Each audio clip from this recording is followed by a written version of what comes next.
Hi friends, అందరికీ నమస్తే. My area horror story, మా ఏరియాలో జరిగిన హర్రర్ స్టోరీ. ఇది ఏంటంటే పూర్తిగా ఆధారాలు సేకరించిన తర్వాత పెడదామని ఆగిన. మొత్తం స్టోరీ ఉంది. కాకపోతే ఏంటంటే వాళ్ళ ఆ ఇల్లు ఏదైతే నేను తీయాలనుకున్న హర్రర్ స్టోరీ అనుకున్న ఆ ఇల్లు ఏదైతుందో ఆ ఫొటోస్ పెడదామని ఫోటో కోసం వెయిట్ చూసినా కానీ ఆ ఫోటో దొరికేలేదు. ఎందుకంటే ఒకవేళ ఆ ఫోటో తీసి చూపిద్దామన్నా కూడా, ఆ వీడియో తీస్తామన్నా కూడా అక్కడ వాళ్ళు కెమెరాలో చూసి ఈ ఇల్లును ఎందుకు వీడియో తీసామని అడుగుతారు. అందుకే నేను అక్కడ తీయలేకపోయాను. సో ఫ్రెండ్స్, మీకు స్టోరీ మాత్రమే ఇవ్వగలుగుతున్నాను. ఇక వెళ్దామా?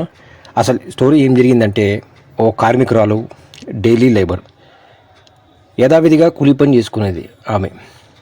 మేము చిన్నప్పుడు ఆడుకునేటప్పుడు మా కళ్ళ ముందు నుంచే వెళ్ళేది. ఆమెకి 2 కొడుకులు. ఆ కొడుకులు అశోక్, అనిల్. భర్త వేరే ప్రైవేట్ కంపెనీలో పనిచేసేవాడు. ఇక భార్యాభర్తలు ఇద్దరు డ్యూటీకి వెళ్ళాక ఆ పిల్లలు మాతోనే ఆడుకునేవాళ్ళు. మేము ఇప్పుడు చిన్నగా ఉండేవాళ్ళం. 1వ తరగతి 2వ తరగతి చదువుతున్నాం. అంత చిన్నగా ఉండదు. దగ్గర ఇది 1994 స్టోరీ అనమాట. ఇది రోజువారీగా వాళ్ళు వెళ్తున్నారు, వస్తున్నారు, పిల్లలు మాతో ఆడుకుంటున్నారు. ఇలా కొంతకాలం జరిగింది. కానీ ఉంటుంటే సడన్గా అకస్మాత్తుగా ఏం జరిగిందంటే, ఏదో సమస్య వచ్చిందని చెప్పేసి సూసైడ్ చేసుకుని చనిపోయిందని చెప్పేసి చాలామంది ఏంటంటే, ఆమె చనిపోయినాక అసలు మా ఏరియాలో ఎంతమంది ఏడ్చారంటే అంతమంది ఏడ్చారు. కానీ చాలా మంచిది, ఎవరి జోలికి వెళ్ళేది కాదు, ఎవరిని ఏమనేది కాదు. కానీ తనకు అంత కష్టం వచ్చి చనిపోయినప్పుడు చాలామంది ఏడ్చారు. ఆ పిల్లలు అన్యాయం అయిపోయారు కదా అని చెప్పేసి. భర్త కూడా చాలా బాధపడ్డాడు. తనకు ఒక్క మాట చెప్పకుండా తొందరపాటు చేసింది అని చెప్పేసి. కానీ చనిపోయిన తర్వాత అదే రోజు రాత్రే ఆత్మయి భర్తతో మాట్లాడింది. తనకు కడుపులో నొప్పి, ఛాతీలో ఆయాసం, ఈ 2 జరిగాయంట. ఆ నొప్పిని అవి భరించలేక తాను మాత్రలు మింగానని చెప్పేసి చెప్పింది. అవి చెప్తే భర్త నేను చూపించేవాడిని కదా హాస్పిటల్లో అంటే లేదు. కానీ ఇక తాను చనిపోయాక ఊరంతా ఒక్కటైంది. అప్పుడు మేమున్న ప్లేసు కొంచెం విలేజ్ టైప్ ఉండేది. ఇప్పుడు సిటీ అయిపోయింది మెయిన్ మొత్తం.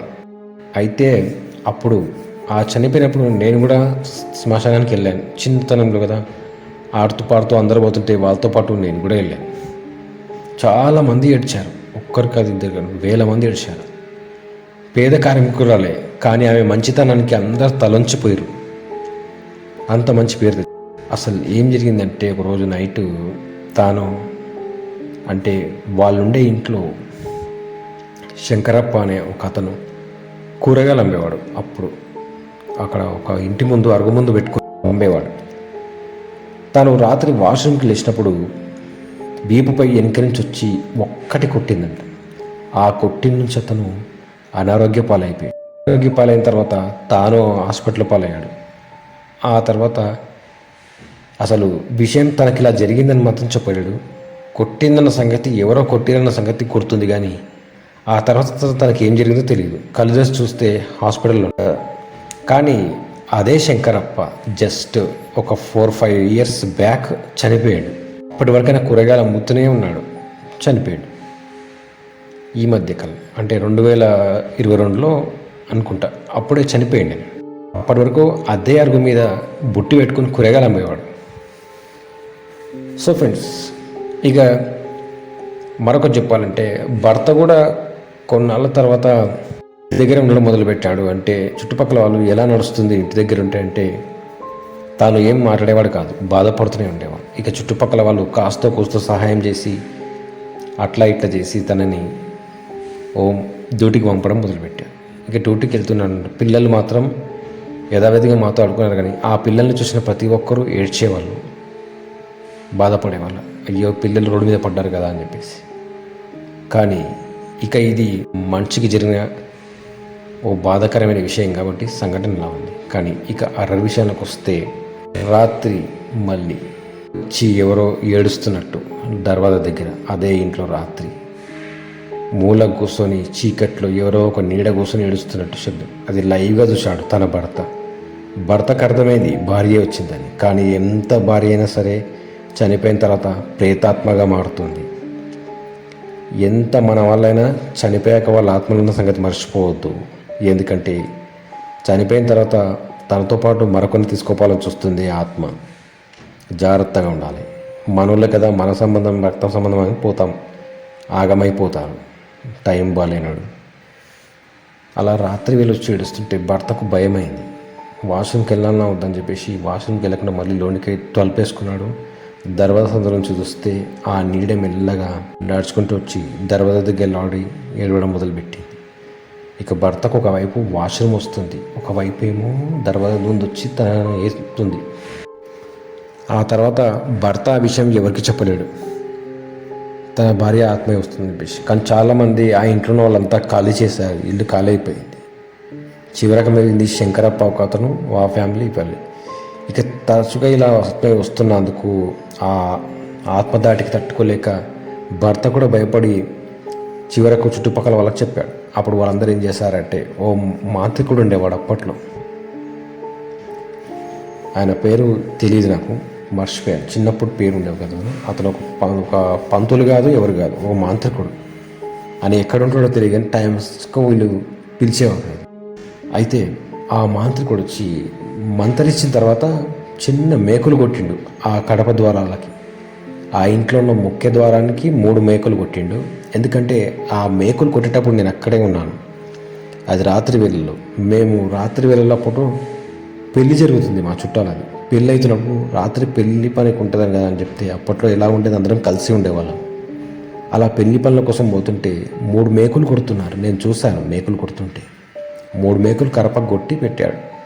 అలాగా తర్వాత మేకులు కొడితే అదే విషయం నేను ఇంట్లో మా తాతయ్య ఉండే, మా తాతకి చెప్పానంటే, అలా మేకులు కొడుతున్నప్పుడు చూడకూడదురా, పొరపాటున కూడా లోనికి వెళ్ళావా ఏంటంటే, లోనికి వెళ్ళలేదంటే వెళ్ళొద్దు ఆ ఇంట్లోకి అని చెప్పాడు. ఇక లోనికి వెళ్ళొద్దు కదా అని చెప్పేసి పెద్దల మాటలు వినాలని చెప్పేసి నేను వెంటనే అక్కడికి వెళ్ళడం మానుకున్నాను. ఇక మానుకున్న తర్వాత మెల్లగా వెళ్ళి పెళ్ళికి వెళ్ళిపోయాను.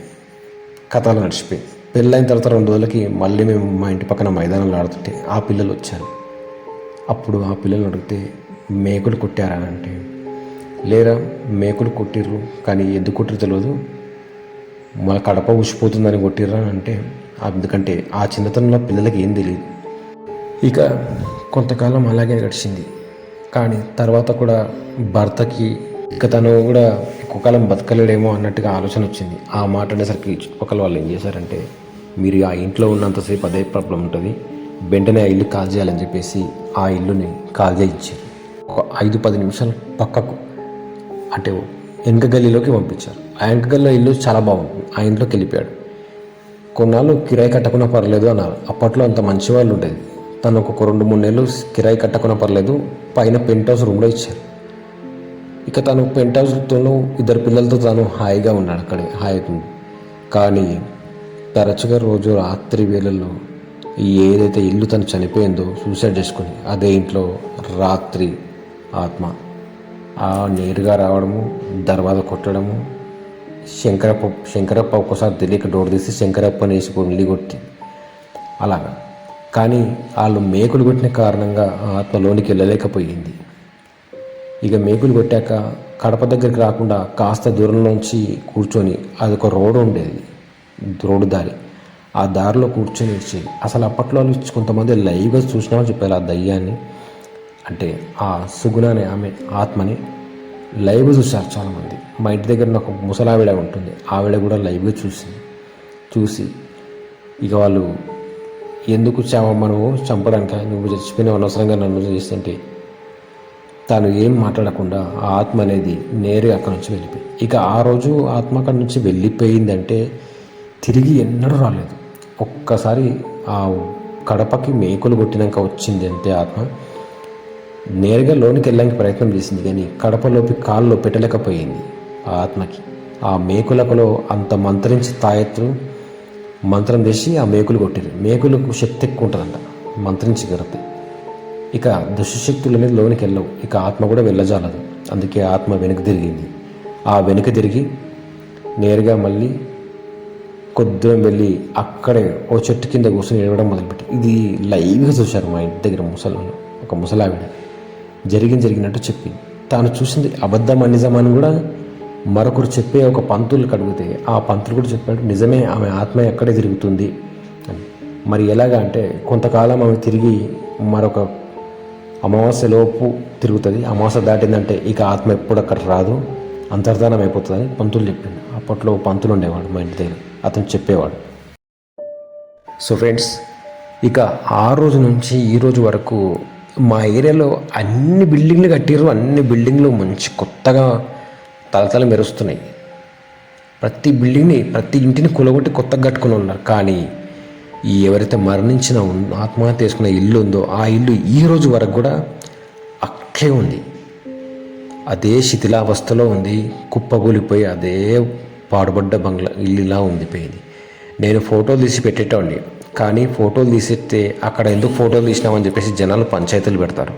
అందుకే నేను ఫోటోలు తీయలేదు. కనీసం వీడియో ఇద్దామన్నా నాకు కావలేదు, ఎందుకంటే అక్కడ సీసీటీవీలు ఉన్నాయి. తను ఆ ఇంటిని ఎందుకు వీడియో తీసావని చెప్పేసి అడుగుతారు. అందుకే నేను వీడియో తీసి పెట్టలేదు, లేకపోతే ఈ వీడియోలో ఆ ఇల్లు ఫోటో పెట్టేవాడిని. ఫ్రెండ్స్, ఇది ఒక జీవనం సాగిస్తూ సడన్గా తనకి ఏం జరిగిందో తెలుసు, ఆత్మగా తీసుకుని ఆత్మగా మారి ఇంట్లోకి వచ్చి ఇతరులను ఇబ్బంది పెట్టడం మొదలుపెట్టింది. ఇక తర్వాత భర్త ఎప్పుడైతే ఆ ఇల్లు కాల్ చేసి వేరే ఇంటికి వెళ్ళాడో మళ్ళీ 1-2 సార్లు ఇంటికి వచ్చింది. ఆ తర్వాత ఇక ఆత్మ ఎప్పుడు రాలేదు. కానీ భర్త పక్కింటికి సంగతి తెలియదు, ఎందుకంటే వెళ్ళేటప్పుడు పంతులు కొన్ని ఉపచర్యలు చేయించిండు. ఏం చేయించాడో తెలియదు, కానీ ఆ ఆత్మకు తెలియదేమో అట్లా చేస్తే. అందుకే వాళ్ళు వెళ్ళిన చోటు ఆత్మకు తెలియనట్టుంది. అందుకే ఆత్మ ఇదే ఇంటికి 2 సార్లు వచ్చి ఆ తర్వాత మానుకుంది ఫ్రెండ్స్. కానీ నా జీవితంలో హర్రర్ స్టోరీలలో నేను ఏదంటే కానీ ఈ హర్రర్ స్టోరీకి మాత్రం నేను చాలా బాధపడ్డాను రీసెంట్లీ జరిగిన వాటికి. ఎందుకంటే ఎప్పటి నుంచో ఈ వీడియో పెడదాం అనుకుంటున్నాను, కానీ పెట్టలేకపోయాను. ఎందుకంటే ఆ ఇల్లు ఫోటో తీసుకుందాం, ఆ ఇల్లు వీడియో తీసి పెడదామని అనుకున్నాను, కానీ ఆ ఇల్లు వీడియో తీయలేకపోయాను, పెట్టలేకపోయాను. ఎందుకంటే ఆ ఇల్లు వీళ్ళు అలాగే ఉంది. అందుకే ఇక అవకాశం లేదు చెప్పేసి కనీసం మీకు స్టోరీని చూద్దామని చెప్పేసి ఇలా స్టోరీ పెడుతున్నాను.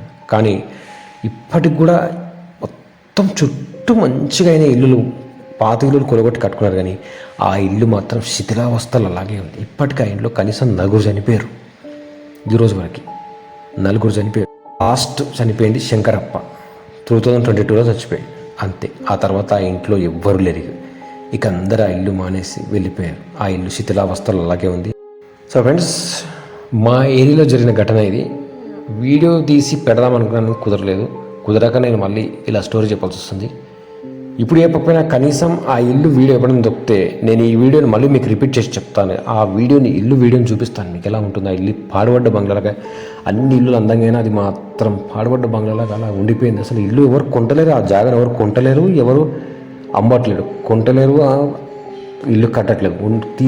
ఎవడైతే జాగా యజమాని ఉన్నాడో వాడు ఇల్లు కట్టట్లేదు, ఇంకొకరికి అమ్మట్లేదు, ఇంకోటి కొనలేకపోతున్నాడు. ఇప్పటికి కూడా అది 2.5 కోట్లు విలువ చేస్తుంది ఆ జాగా. కానీ ఎవ్వరు కొనడానికి ముందుకు వస్తలేరు, అమ్మడానికి వీడు ముందుకు వస్తాడు. ఆ జాగా యజమాని పేరు సత్తయ్య, చనిపోయాడు. అతనికి 4 కొడుకులు. ఆ పొత్తుల బేరంలో అన్నదమ్ముల మధ్యలో గొడవలు అవుతున్నాయి ఆ జాగా గురించి. కానీ ఇప్పటికి కూడా అలాగే నడుస్తుంది. సో ఫ్రెండ్స్, ఈ స్టోరీ జరిగిన తర్వాత కానీ మీది ఒక మర్చిపోలేని ఘటన ఇది. నేను ఈరోజు కూడా ఆ పిల్లలు నాకు గుర్తున్నారు. పెద్దవాడు అశోక్, చిన్నోడు అనిల్. అడుగు మీద కూర్చునే వాళ్ళు, నేను వస్తూ వెళ్తుంటే పలకరించేవాళ్ళు, చెయ్యి ఊపేవాడు ఇలాగా. కానీ ఆ ఇల్లుని చూసినప్పుడల్లా ఆ పిల్లలే గుర్తుకొస్తారు. కానీ ఇప్పుడు ఈ రోజుకు వాళ్ళ నాన్న, ఆ 2 పిల్లలు ఎక్కడున్నారో ఎవ్వరికీ తెలియదు, ఏమైపోయారో తెలియదు.